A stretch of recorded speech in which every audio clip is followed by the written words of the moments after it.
Welcome to The Buzz. I'm Christopher Conover. This week, a look at attempts to regulate water use in Cochise County. It's been roughly 8 months since Cochise County voters opted to create a new layer of water regulations for part of the county. The November vote created an active management area in the Douglas Basin, while a similar measure in the Wilcox Basin did not pass. This week's show is being recorded live from the campus of Cochise College in Douglas, Arizona. Joining us on our first panel are Ash Dalkey, who headed the Political Action Committee that put the two AMAs on the ballot, the Arizona Water Defenders, AZ Water Defenders. Also joining us, Mark Appel, the Environmental Projects Coordinator for Cochise County, and Sonia Gasho, a rancher at El Lazy E Ranch. Three of you, thank you so much for joining us. And to our live audience here at Cochise College, thanks for spending some time with us on a Monday evening. We really, really appreciate it. So Ash, let's start at the top of this, and we will drill down over time as we get into it. But what were the Arizona Water Defenders hoping to solve by getting the AMA questions, the Douglas one that passed, the Wilcox one that did not pass, on the ballot last year? Thank you for this question. And I want to start out by saying that the Arizona Water Defenders PAC was made up of individuals across the Sulphur Springs Valley. So Wilcox, Pierce, Sunsites, McNeil, Douglas, into Elfrida, and then also in Bisbee. And we formulated as a PAC because we saw this major decline in our aquifer. And so if we take a look at some of the data from ADWR in the Douglas Basin from 1990 to 2021, we've seen an average decline across the basin of 44.6 feet. And we've heard from many of our neighbors, farmers, ranchers, about their wells going dry. And time again, we heard the same story, and we came together as folks in the community who didn't have any political experience to try to solve this problem. We formulated because we saw this spinning wheel of legislators not acting. And so we came together and worked together on weekends, holidays, after our day jobs to try to solve this groundwater decline. Let me ask you something, and it may be the cynical question before we get to Mark and Sonia. There's been a lot of concern expressed by people in the audience, people we've talked to as we were announcing this show, about the inclusion of Bisbee in the Douglas AMA. We checked with the Arizona Water Company and ADWR, the Arizona Department of Water Resources, and the city's municipal wells are all on the San Pedro outside of the Douglas Basin, so no longer regulated by this. The cynic says, or the skeptic says, well, Bisbee leans more left. We want them for the vote. That's why we drew them in. Is that why Bisbee, even though most of their water comes from outside the basin, is in the AMA? So the basin boundaries were created by ADWR, and that is geologic. That is where the water falls into the basin. And so part of Bisbee is included in the Douglas groundwater basin. Some of it falls outside of that, but that is something that was designated by ADWR way prior to any initiative process or anything like that. So it's geologic where the water flows. Okay. Sonia, you're a rancher in Pierce. Yes, sir. The Wilcox Basin rejected their AMA. Do you see that rejection as a rejection of water regulations or just a rejection of the AMA plan? We also formed a PAC, Rural Water Assurance, that is now working on becoming a nonprofit to be a umbrella to coordinate between all of the different parts and pieces and agencies that are working on water conservation, which was happening before this election, just not a lot of speaking to each other. So that's what we're working on, and we did oppose both of the AMA designations because we believe the AMA is the wrong tool.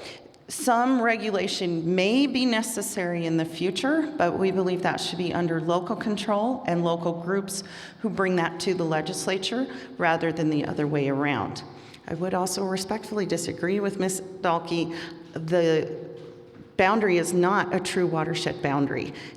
Bisbee Junction and parts of that are included because they went off a township and range rather than the actual true watershed. Okay, Mark, let me come to you as we move down the table in this beginning of the conversation. You told Arizona Capital Times back in September that 92% of the county's water goes toward agriculture. How do we know that? Those were figures that were collected by the University of Arizona's Water Research Center. I couldn't speak to exactly where they acquired the data, but there's a pretty good record, public record on the amount of agricultural pumping in Cochise County.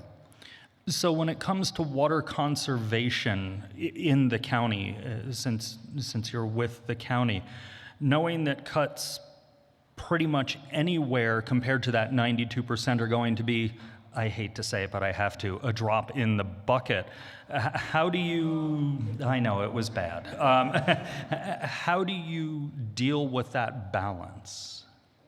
Right, and that figure is quite a bit higher than the state average, which is around 70-some percent. And that's because we do have a high concentration on this side of the county, in the eastern side of agricultural production and ranching. And but it differs. The county is somewhat bifurcated between the east side, where we have a high agricultural production, and the west side of the county, where we have other users. Residential use is of a concern in the San Pedro Valley, and also the protection of Fort Huachuca as an economic driver, as the #1 economic driver in the county. So it is we have to have a careful balance between, what economic drivers and people's livelihoods on the line here. But the county has very little jurisdiction over regulating water use. Statute does not allow counties to tell people how much water they can use.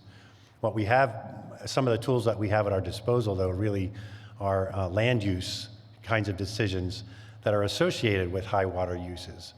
And we're no stranger, the county's not a stranger to water conservation policies and land use decisions that, we go back 26 years now, largely focused, granted, on the Sierra Vista subwatershed of the Upper San Pedro Basin because of Fort Huachuca as that economic driver. And then until recently, we've really been, focused on the San Pedro and protecting the flows of the San Pedro River. But now, recently, being pulled over into this side of the county and looking at, the ways that, what tools do we have at our disposal for supporting the AMA or supporting agriculture, and making sure that we achieve that balance. When you talk about land use as what the county can regulate, is that land use going forward? Is that land use, we're going to change the way land is used? Is it a mix of both, depending on what the situations are? The county really is not in a position to retroactively change anybody's land use. And we have very, very little jurisdiction over any agricultural uses by statute. So, but secondary agricultural uses like production and processing are things that the county can regulate.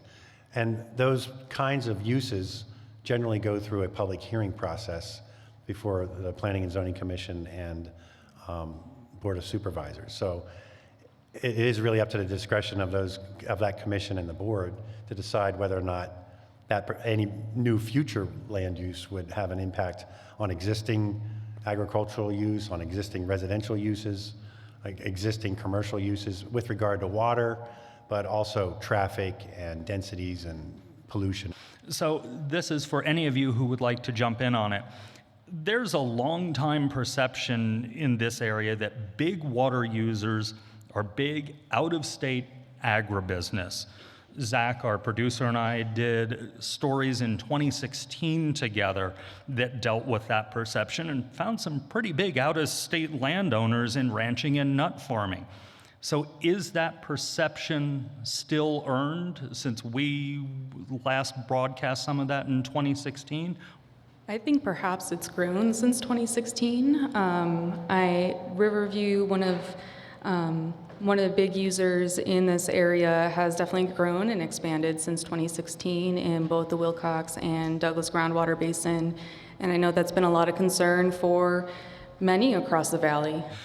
So what can be done to control those water users while minimizing impact to longtime family farms, which Cochise County has such a tradition of? Sonia? Well, I wanted to address that question as well. Riverview, I'm not an employee of Riverview. I am not affiliated with Riverview. However, you should be aware, as Mark said, government jobs and Fort Huachuca are the main economic driver. But if you factor those out, agriculture is a huge part of our economic drivers in this county. Riverview is a co-op and not a corporation. And for those who may not be familiar, that means that there's lots of family farmers that agree to work together for volume and marketing purposes. That doesn't mean that they're not one big grower, but it does mean that they don't necessarily have the same cultural values as, say, Walmart or Amazon. They have bought up several of the farms in the area, but much of those farms were already farming, and many of those farmers, in fact, are still farming their own farms and got a really good price and are going to be able to retire and provide for their families when they do. So Riverview is problematic in the sense of, do we still have individual family farms? But they are also very much contributing to our community. Let's touch on something that we, again, have heard from people in the audience. When it comes to those family farms, especially versus the big out-of-state agribusinesses that are coming in, ADWR has a cost of somewhere between $500 and $10,000 to grandfather in current wells. They told us they're going to try and get it to $75, but it hasn't happened yet, and we invited them to come and be on the panel, and they politely declined. How much do those fees for you and your neighbors say, maybe it's time to sell out, maybe it's time to grow houses, maybe it's time to do something else? Well, I think that certainly for some people that plays into it, but most of the ranchers and farmers that I know have no intentions of selling. I would also say that ADWR did not inform anyone, either the Water Defenders or Rural Water Assurance, that they were going to be charging those fees before the vote took place. There is, turned in on Friday, a couple days before this show, 2,000, I think it was 2,100 or so petitions to put the Douglas AMA back on the November ballot to, in the hopes of the petition gatherers, pull it back. We're still waiting on the county to verify the signatures, but right now, tonight, we don't know that it will definitely be on the ballot. Does this issue help potentially if it gets on ballot, just pull it back? You know, the AMA was always seen, at least by myself, as a form of triage. So it was not the only solution to this issue, right? The groundwater decline is major. It was to help pause things where they were at. So local efforts by local folks could happen. Although there are these efforts, I obviously wouldn't want to see the AMA taken back. There is, with bureaucratic systems, kind of a long timeline. And so any sort of management plan, which is the policies, wouldn't be implemented until 2027. And so that's a long time from now, and that's a lot of decline in between now and then. And that gives time for other folks to make things happen. There is something that we do get right off the bat, which is the freeze on the cultivation of new irrigated acres. So that's the freeze that I'm talking about. If I could tag team off of that, I think that yes, that is a big part of the effort to repeal it, is that folks feel like they were not completely informed of all of the ramifications of the AMA. I also think it highlights that we want local control and to choose solutions. There are many solutions. In fact, Mark and I have had conversations about recharge. There are many other solutions that can be implemented, and to me that just highlights that, again, the AMA was not the correct tool. A question for you, Mark. In 2022, then Governor Doug Ducey signed legislation to provide $1.2 billion to boost long-term water supplies and water conservation efforts across the state. How much was allocated to Cochise County, and specifically the Sulphur Springs Valley, and what projects will we see from the county in the future? Well, a lot of our focus has been over in the San Pedro Valley, so we have some really good precedents over there on the types of projects that might be implemented here in the Sulphur Springs Valley. They didn't allocate that money, by county or by areas of the county. They're making that money available through WIFA, the Water Infrastructure Financing Authority. And in the San Pedro Valley, our Cochise Conservation and Recharge Network just recently applied for a substantial chunk of funding to help bridge some of our recharge projects that have been on the books now since around 2014 or 2015. And as Sonia mentioned, we may be able to, especially with the advent of a new nonprofit organization, that's something that's been sorely lacking on this side of the county are those partnerships. And we're hoping that that same kind of synergy can happen on this side of the county. And then that would put them in a position to apply for some of that funding from WIFA. How can an AMA address what the questioner is referring to as the invasive industrial agriculture operations and protect local farms? We've been discussing different solutions. As I said earlier, there may be some type of regulation necessary, but it needs to be locally developed. Some of those things would be potentially an irrigation district in the Wilcox Basin. The Douglas Basin has the irrigation non-expansion area if the AMA is repealed. Another thing would be major recharge projects. Mark and the Fort Huachuca already have the Sentinel Landscape project going. The Wilcox Playa is now considered part of that. And then also farmers and ranchers coming together and developing, again, their own versions of that, and with all of our neighbors and friends, reduce water use, conserve where we can, without doing away with the farms. Ash, do you have any thoughts on that? Sure. And so I think there's a lot of powerful things with the AMA that you do not get with the INA. One of those things being the Groundwater Users Advisory Council, which the governor appoints, and anybody who hopefully resides in the basin can apply for that. Any policies that come to fruition, the Groundwater Users Advisory Council helps navigate that conversation and any of the policy that would move forward, and that could include some of those larger water users in the basin. Sonia, you mentioned, and I'm going to follow up on something both of you just said before we get back to audience questions, local control. Ash, you said that the governor appoints the council, but they don't have to be from this area. So how do the folks here ensure that their voices are heard and it's not somebody from Imperial Maricopa County? Go ahead. Okay, I mean, we don't want that, right? We want local people, and a part of applying to be on, we keep calling it the GUWOC, so excuse me for saying that and not saying it out, but they have letters of recommendation written that the governor and the governor's office takes a look at.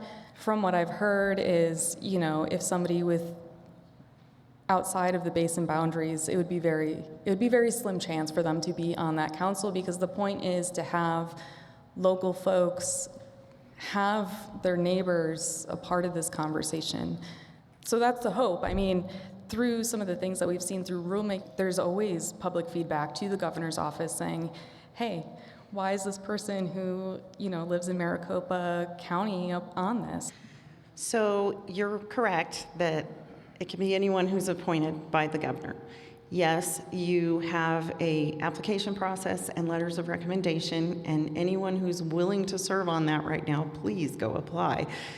However, there is no set representation. As in, you have 5 members, they could all be from Sierra Vista, they could all be from Douglas, they could all be ranchers, none of them be farmers and ranchers. Also, as a former government employee who wrote conservation plans and deals with these things, I do not harbor any illusions that a advisory council has any regulatory authority. Yes, they can come up with a draft management plan, but Pinal County in their existing AMA has already seen, as they're on their 5th management plan, that ADWR does not have to listen to the GUAC, and they do not have to take those into consideration. And as we know, water is such a hot political issue that it's likely to be hijacked by other concerns. This plays perfectly into one of the audience questions. What's the recourse if the council do something with the AMA that the people who live in the AMA or in the surrounding parts of Cochise County don't like and don't think is the right answer? Is there any recourse, or there is, too bad? But it's judicial review. And as you can imagine, And that's expensive. It's expensive and long. And anytime you go to court, you never know what the end result is going to be. And if I could, I think that one particular tool or part of the process for adopting the management plan, as they are doing right now with the goal, are these public hearings. So making sure people showing up at these public hearings and getting the press involved with the turnouts and the comments and the feedback is going to be an important component of ADWR hearing whether or not people like the policies that they're coming up with or that the GUAC is coming up with. Mark, does the county have any role in this, or do you all just have to sit back? This is a state issue. The county's growth and development is really guided by its comprehensive plan. And we're coming up on 10 years where the county's going to have to readopt its comprehensive plan. And it's already chock full of water policies, but I think the amending of the new comprehensive plan in the next couple of years should somewhat synchronize with what the management planning process looks like for the AMA here. And I think it won't be that big of a lift for the county to do that, because there's a precedent for that on one side of our county, and there's no reason why that synergy couldn't be created over here. One of the things in the AMA is metering of wells. The question here, can you describe how that works, and what kind of authority does the state or whoever the enforcing authority is have to make sure that compliance is maintained? We do not really know at this point. We know that folks pumping over 35 gallons per minute or are irrigating more than 2 acres of produce for human consumption or animal consumption will have to meter their wells. In terms of enforcement, I mean, that's something, there's a kind of love-hate relationship with ADWR. There's lots of questions that we asked along the way that weren't always answered. And so I don't have the specifics of how ADWR would kind of function in that way.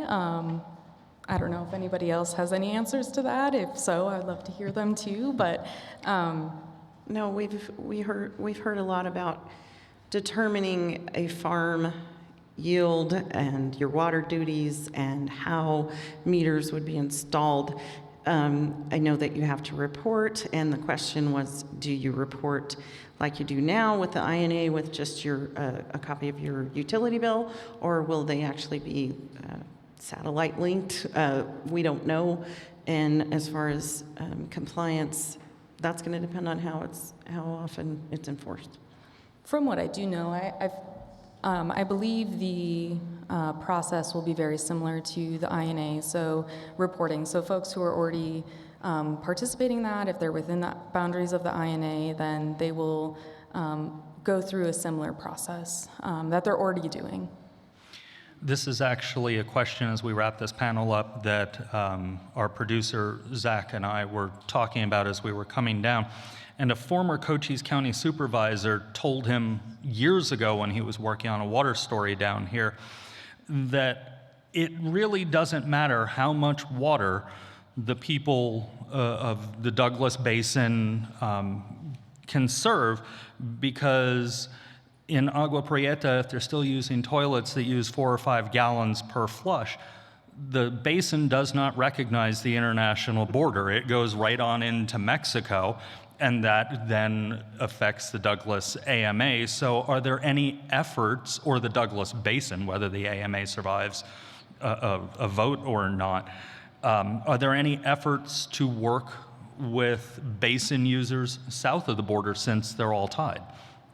And so Ash. one point there is our groundwater basin actually flows into Agua Prieta. And so anything that we do here will definitely benefit, but the way that the water flows is southward. And so them flushing their toilets, it's not affecting the water here because it's flowing south. It's flowing south, so Correct. Douglas, Bisbee, and the rest of the Douglas Basin get the water first, if you will, on recharge. Correct. And that would, USGS estimates that right now the inflow to the Douglas groundwater basin is 22,000 acre feet per year. But the outflow is 45,000 acre feet per year. And so that's a major difference, and any sort of collaboration with Mexico should definitely happen. As we've seen too, historically with the smelter in Douglas and some of that was folks both in Douglas and in Agua Prieta, political leaders kind of working together to make that happen. And so I would see there needs to be some organization there too, as we move forward. Okay, for time reasons, we have to wrap this up, this first panel.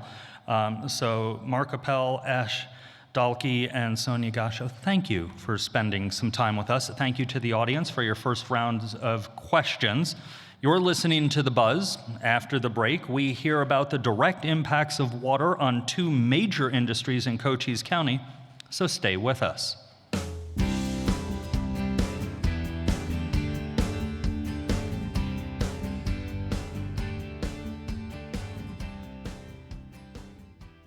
Welcome back to The Buzz. I'm Christopher Conover. We're recording this episode live from the Cochise College campus in Douglas, Arizona, as we talk about water regulation here in Cochise County. In the first half of the show, we talked about the effort to bring more water regulation to portions of Cochise County and what it will look like from the governmental side. Now we focus on how things will change for those who use the water to make a living. Joining us for our second panel are 2 people from the agricultural industry. Dr. Edie Gustafson co-owns High Lonesome Vineyards in McNeil. Jackie Watkins co-owns and operates San Ysidro Farm, also in McNeil, Arizona. Our third panel member joins us to talk about another industry that's important to the area, home building. Daniel Coxworth is the Director of Development Services for Cochise County. Thank you to the 3 of you for joining us. So let's start, as we did, a little bit higher up, if you will, with the first panel. And Edie, I'm going to start with you. Your crop, grapes, are notoriously water sippers by comparison to other agricultural products. We had a winemaker in Wilcox tell us for an episode back in the fall that he really doesn't use much more water than what falls on his land in terms of rainfall. So how has the AMA changed your farming habits? We are a very low water usage crop. Out of the 20 different types of crops grown in the state of Arizona, grapes are number 18. We only use anywhere from a half acre foot to a 1.5 acres of water a year, which is actually less water than a 3-bedroom family home uses in a year. Our drip irrigation is the most effective and efficient form of irrigation that you can get when you're doing irrigation, because it goes right where you want it to go. It's not like the big pivots. It's right where you want it to go each and every time. So the amount of water that we use is nothing compared to what you see with the big pivots, with the grain crops, nothing like that at all. So how has the AMA changed what you all are doing at High Lonesome? Well, we fell under the irrigation on expansion area. And back in 2016, we actually wrote the Arizona Department of Water Resources and asked a very important question. We, by county standard, can divide our 36 acres down into 4-acre increments. And we could put an exempt well on each one of those, 4-acre lots if we had wanted to. And we can irrigate 1.99 acres with each one of those exempt wells. When we wrote them, and the specific person that we wrote, by the way, happens to be the person in charge of the Douglas AMA, we didn't get a response back. So we subdivided and put in our second well on a different lot, as the statute required us to do. We started to develop that next lot. Hundreds of thousands of dollars later, 6 years go by, the AMA comes up. The water department says, we want to come inspect. We think we're doing the right thing. We allow them on our property to inspect.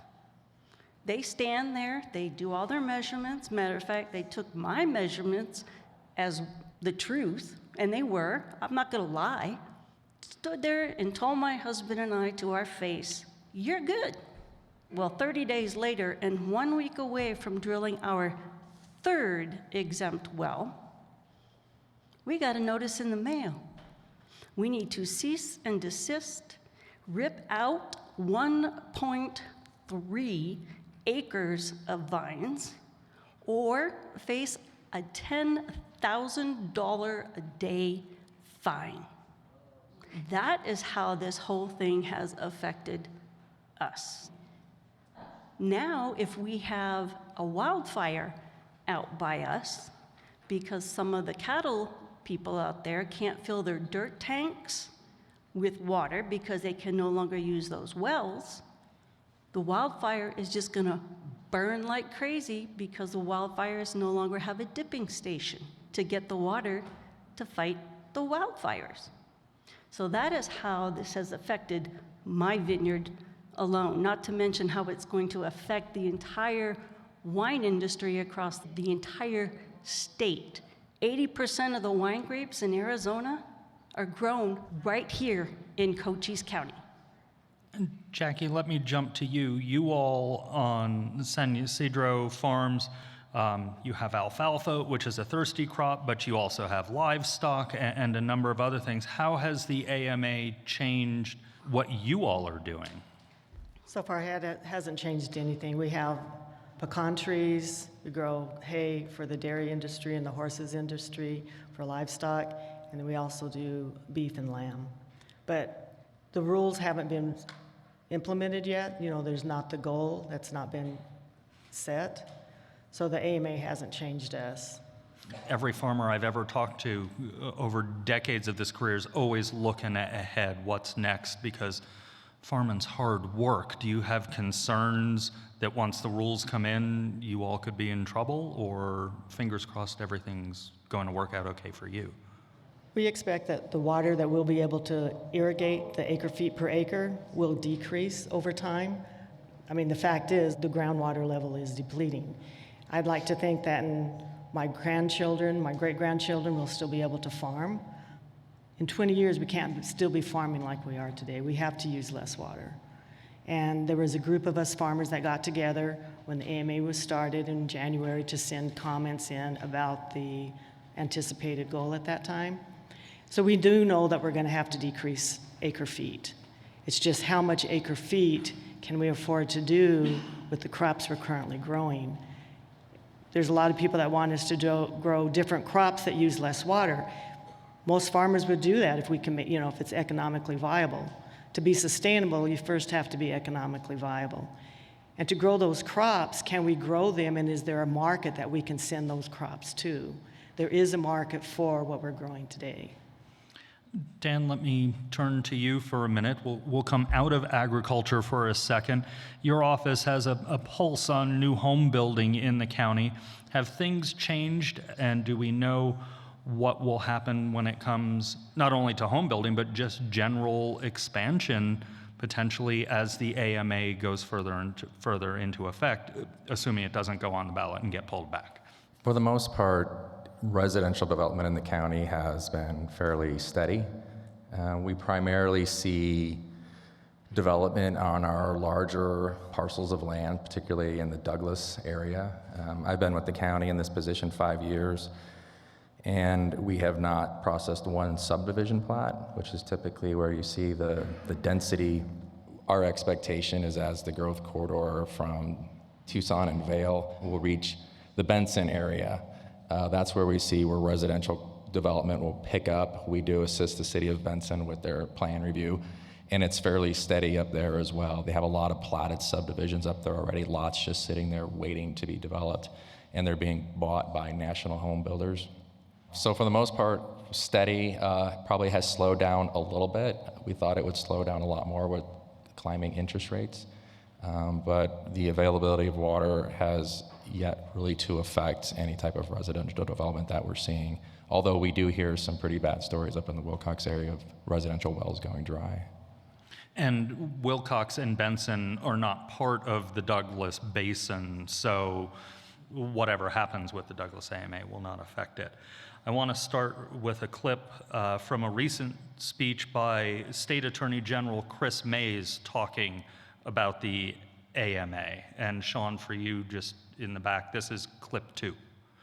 The very fact that the voters here took matters into their own hands to create an AMA is a sign of the failure of the state to help local communities manage their groundwater supplies.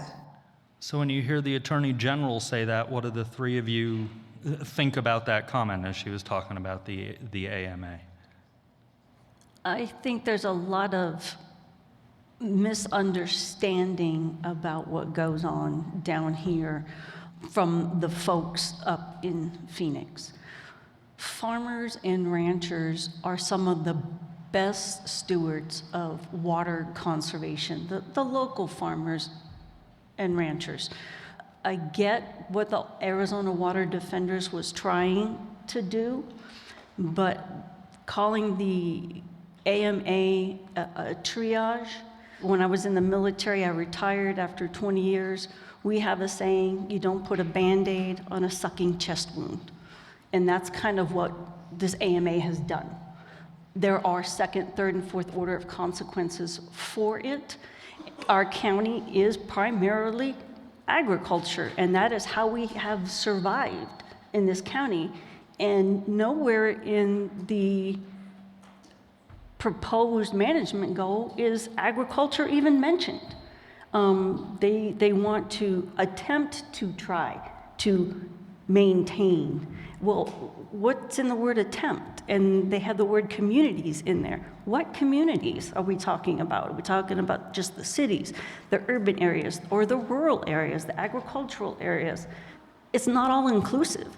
And we can use the GUAC and try to get things included and all that kind of fun stuff.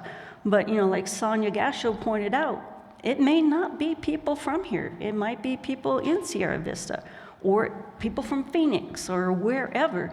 There are certain qualifications that the governor is going to look at to see that you have to be in that GUAC. You know, I heard the Attorney General say that if the Water Department thought it was so important for us to become an AMA, why didn't they step in and do that a long time ago? Do either of you want to jump in on that, Jackie, Dan? Well, it wasn't the Water Department. ADWR didn't decide. It was the voters of the basin that decided. Ranchers and farmers, we don't want to use any more water than we need. It cost us. I mean, our pumping cost per pivot is, $3,000 to $5,000 a month. We are using more efficient water today in irrigation than we were when the INA started. And there's less irrigated acres out there today than there was in 1980 when the INA started. Everyone wants to use less water, but we still have to be doing our share for the citizens of the county to produce agriculture. If you don't have agriculture, you don't have a society. Let me ask you, and Edie, you can jump in on this too if you want. We heard in the first panel perception that there are big multinational, international companies here in Cochise County farming big, deep pockets for big, deep wells. From your experiences, is that true, or is it still a lot of the agriculture is, like you all, family-owned, no matter what it is you're ranching or growing? If you're irrigating, it doesn't matter if you're big or small, you're still irrigating. And being that it was the Douglas INA, the people who are not in the area that are pumping, they bought the property that was already being irrigated. So for me, if it's irrigated by a family farm or it's irrigated by someone from California that is depleting their water, but most of those are also family farms. We have 3,000 or 4,000 acre family farms that are started here, that their families been here for centuries, for generations, yeah. And they're large, but you need a large amount of property to actually make a good living if you're not doing just vegetables. And I agree with Jackie. Irrigation is irrigation, no matter how you want to look at it. However, to answer your question, with the big out-of-state or international agribusiness that has come in, there are reasons that they have come in, and some of the reasons they have stated is because our lack of water regulation. But the Attorney General has pulled a lot of the Saudi Arabian alfalfa farms is what we're talking about. They pulled any of their new applications for them to put in new wells. So there are ways to stop big agribusinesses from doing that, especially international ones. But the AMA is not the way to do it, because let's face it, it didn't stop Riverview, okay? Riverview has the wells, they have the land, they have what they need. The people that it hurt are the small moms and pops. That's who it has hurt. It didn't stop Riverview. It stopped some of the bigger ranchers who now have water or wells they can no longer use. It stopped people like my husband and I. Over the next 10 years, they will have cost us $3 million in sales alone because of the vines we ripped out. So it's not just looking at the big agribusiness. Dan, let's jump back for a second to home building. We've heard a lot lately in the news about the 100-year water supply rule.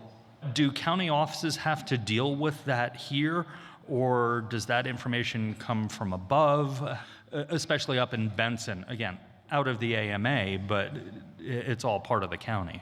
Regardless of where you're located, if you're subdividing property through a subdivision plat, which we haven't seen in a long time, they are required to obtain a certificate of 100-year groundwater supply through ADWR. And so we haven't had to deal with it very much here because we just aren't seeing those large growth developments yet. Maybe when those lots are built out, or maybe a new commercial port of entry, if that triggers the market for larger subdivision developments in the county, we may then see the impact of that type of development here and whether our housing supply can keep up with the economic growth that we have here in the county. Jackie or Edie, we talked about in the first panel some of the things that after voters approved the AMA were learned about, a bit of a surprise, if you will, the cost for grandfathering wells. In addition to that, were there things that came out after the vote was done that surprised you all about the AMA at all? I read the statutes in the administrative code, so I knew that there was fees. It's government, there's always fees. So I wasn't surprised. Edie, anything? I think what surprised everybody was, when it came to the fees, was the people who are already in the INA were already had irrigation grandfathered rights. And what they didn't understand was, why do they have to reapply to keep a grandfathered right they already had? They have till March of 2024 to file for their grandfathered rights. Then there's a 6-month protest period. And then there's another period where ADWR takes time to review the protests and then review the paperwork. It put it all the way out to like September of 2025 before they're going to decide who gets their irrigation grandfathered rights and who doesn't. And oh yeah, until they come up with this new fee that they're going to charge everybody. It's supposed to be a flat fee. That can go as high as $10,000. That's what everybody was upset about. That was never told to everybody. Before the AMA was voted in and we had meetings with the Arizona Department of Water Resources, we asked, what will the AMA look like if it's voted in? And we were told, well, we don't know because you have to vote it in. And now that we know what it looks like, a lot of people are like, yeah. And that's Jackie, yeah. that's why a group of us worked with the legislatures to make it just a flat fee. Because yes, there was an application fee when the INA came in 1980, so we already have the irrigation rights. I feel confident that the legislature is going to pass the flat fee rate instead of the hourly rate. Let me get to your questions, you, the audience, who are here. So we've talked a little bit about tonight, we've mentioned a couple of times wells going dry. We've heard about that in many areas of Cochise County. Is there any documentation that, maybe Dan, you know about it, on how many have gone dry over the last couple of years, 20 years, 30 years, however far back documentation might go? I don't know. It's, it was mentioned the county really does not have much authority or regulations in place to regulate water, except for when it comes to development and the type of development that we see in the county. And if I can caveat on that too, Chris, you got to understand too that some of the wells that are in were put in the 30s, and the 40s, and the 50s. And they went 100, 150 feet. The technology today is totally different than it was back then.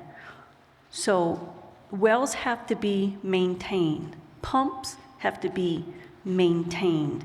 If you don't maintain your wells, they get clogged. They're going to get silt and stuff in them.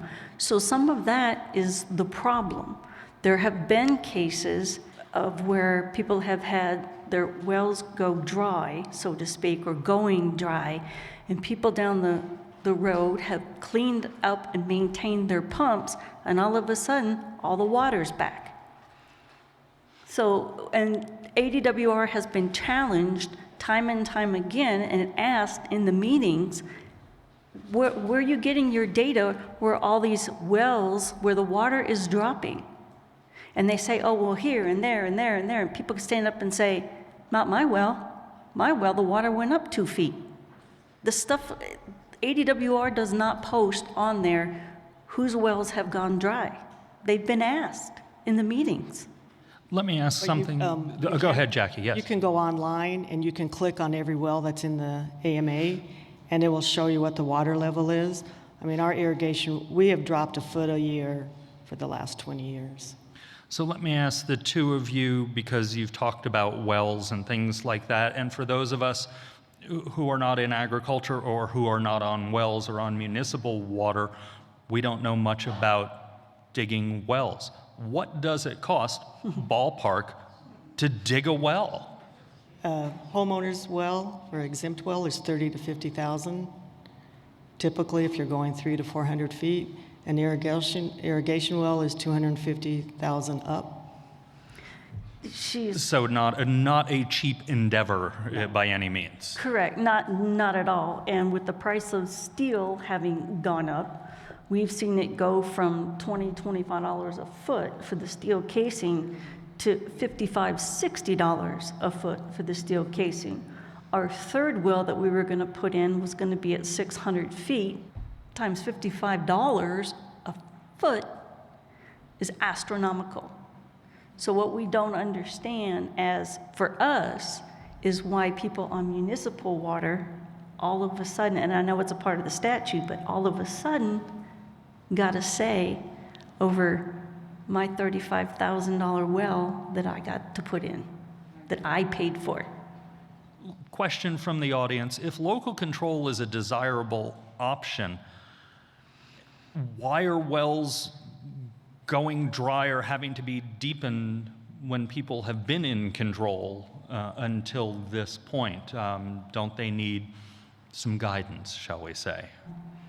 The 9 best words I've ever heard come out of a government official's mouth came from Ronald Reagan. And he said, "Beware of, I am from the government and I am here to help you." I somehow knew you were going to say that. Is it true with an AMA you can run pipes from one well to another to provide water to other pastures? And maybe this hasn't been decided yet since the rules for this AMA are still being worked on, it sounds like. You can link your irrigation wells together. And from what I know, that you'll still be able to water your livestock in different pastures. But not the tanks as are done now, correct? No, you'd have a water tank at the end of the pipe to water the cows. Do we know much about the quantity of goods raised by big farms versus small farms? Most of the farmers, even some people might call them big, they'll have 1,000, 2,000 acres. Those are not big farms, those are medium-sized farms. And those people are usually doing commodity crops, corn, beans, potatoes. There's a lot of potatoes being grown in the valley, but those are not the smaller farm that is selling vegetables to farmers markets, CSA, school programs. But most of the farmers are forage for animals, alfalfa, oats, triticale, or corn, beans, cotton. I just have a few facts for you on that. Economic contributions made through wine grape growing, winemaking, and wine sales, investments in vineyards and wineries, and associated multiplying effects. The total contribution is $159.6 million in sales in the state of Arizona and $78.3 million in gross state product. In addition, wine grapes supported nearly 1,200 jobs in 2019 before COVID, when including multiplier effects of ancillary business supported because of the wine industry, with 80% of those grapes being grown right here in Cochise County. We have time for one more question, and it's a broad one. Any of you can jump in on this. Can you speak to the ethics of water conservation? When is the greater good more than the individual, in this case, the individual probably farm? You have to have a balance. We need to have agriculture in the county because we're importing water. Every time food that's brought from some other country, water is an issue worldwide. And if you're importing water from your food, we need to not be elitists that think, okay, well, we won't do any agriculture here, we'll just import and dry up some other place. So there has to be a balance. We don't know what that balance is, but we still will be depleting the aquifer to a certain amount. We are in a 20-year drought, and it's the highest drought in the last 1,200 years from tree rings. So we are in a drought. So some of the combining issues is we're in a drought, so we're not getting the recharge. But once the drought is over, then the aquifer should come up. That was Daniel Coxworth, Edie Gustafson, and Jackie Watkins. And that's the buzz for this week.